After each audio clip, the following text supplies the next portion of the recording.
You're watching CBC News today. My name is Tatiana Smith. A peaceful march is going on right now in Washington, D.C. People are marching for civil rights and economic equality for African Americans. There are about 250,000 people out there. It is one of the biggest march ever. We had never seen something like this before. Madison is going to explain you some more. Hello, I'm live from Washington, D.C. in front of the Lincoln Memorial where a march for civil rights is going on. What do they want?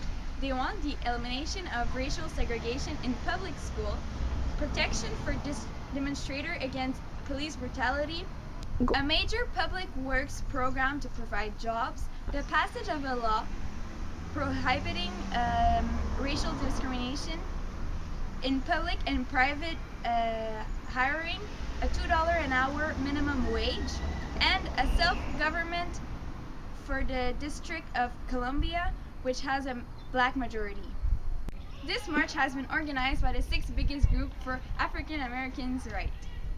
I'm now talking with Jessica Wisniewski, who's in our studio right now. Jessica, what are you thinking about this demonstration? I am completely astonished by this demonstration. I can't believe what they are doing. They don't have the right to do this. Why do you think so? Because I believe that nothing should change. Everything is fine. I don't want black kids in the same school as my kids. I don't want the same public toilets as them. They shouldn't ask for more and be happy with the rights they have. It is fair for everyone. This is not about equality. There are more white people than black. It is fair if we have more rights. We shouldn't allow this. Blocking the street. This is not helping the shops around the area. I can't handle it anymore. It's going too far. Giving them racial equality. It's like telling me you are equal to a Negro, and I will never accept that. That's all I have to say. Thank you, Jessica, for sharing your point of view with us. But Jessica, why do you think people shouldn't have the same right as us? Because they're stupid. It has been proved that Negroes are not smart as white people are. It's not for nothing that they were slaves in the past. We can, as a society, be equal with two communities if one of them slows down the other one's evolution. And I'm not done.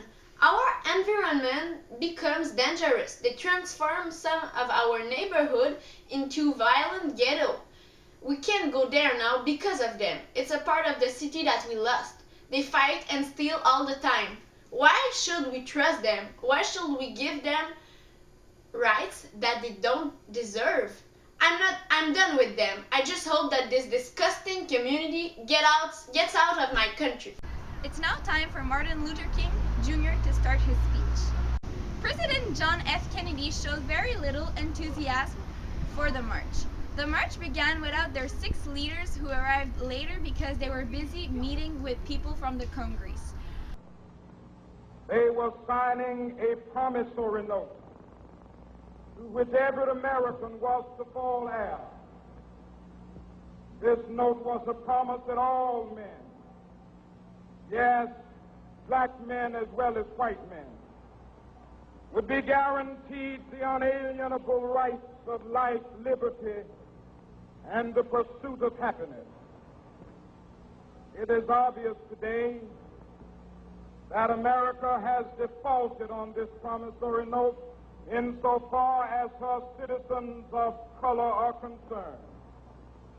Instead of honoring this sacred obligation, America has given the Negro people a bad check, a check which has come back marked insufficient funds. I'm now talking with Sergio Moshungo.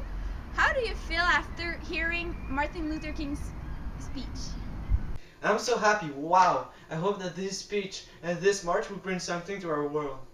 Make the government think, but more importantly, take action. I have the same dream as Martin Luther King. I hope that black communities will have the chance to have better schools, have jobs, and have the chance to prove that black people are as smart as the white. And as Martin Luther King said, we can't judge people because of the color of the skin. We are all the same.